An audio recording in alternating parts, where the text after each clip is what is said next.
At this time of the year, we are observing the Week of Prayer for Christian Unity.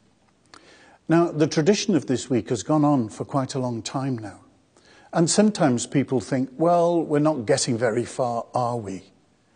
But I don't think that's true.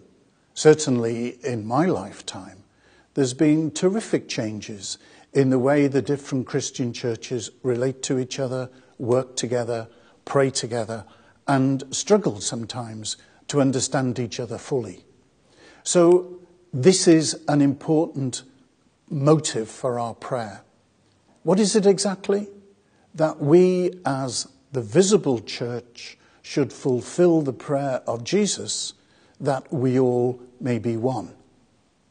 I use the word visible on purpose because the goal of Christian unity in the eyes of the Catholic Church is visible church unity.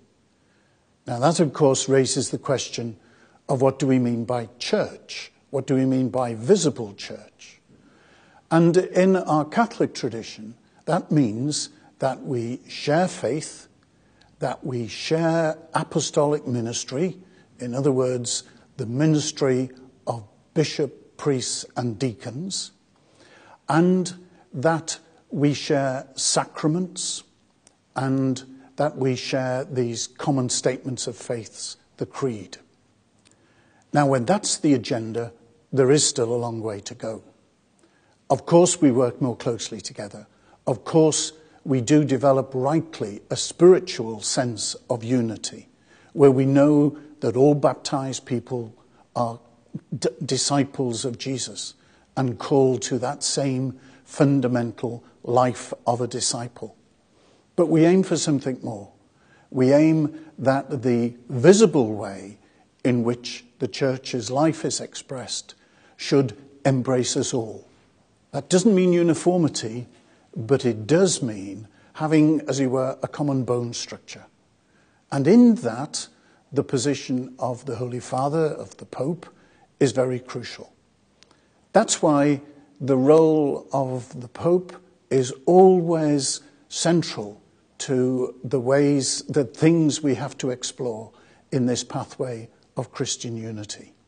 And the Pope, of course, being a bishop, means that the role of the bishop, being the visible sign of the unity of the local church, is also very crucial.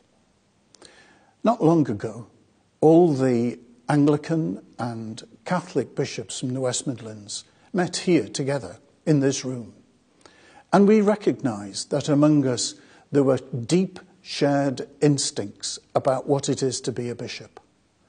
And we were resolved to carry on our discussions, our conversations, carry on our shared study of the scriptures, our shared prayer together, so that in God's time, bit by bit, we may move more closely towards visible unity for which we long.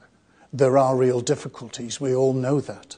Recent decisions of the Church of England create extra challenges for us. But none of this will bring our conversation to an end. None of it will bring dialogue to an end. And none of it should make our prayer any less heartfelt during this week of prayer for the unity of all Christians.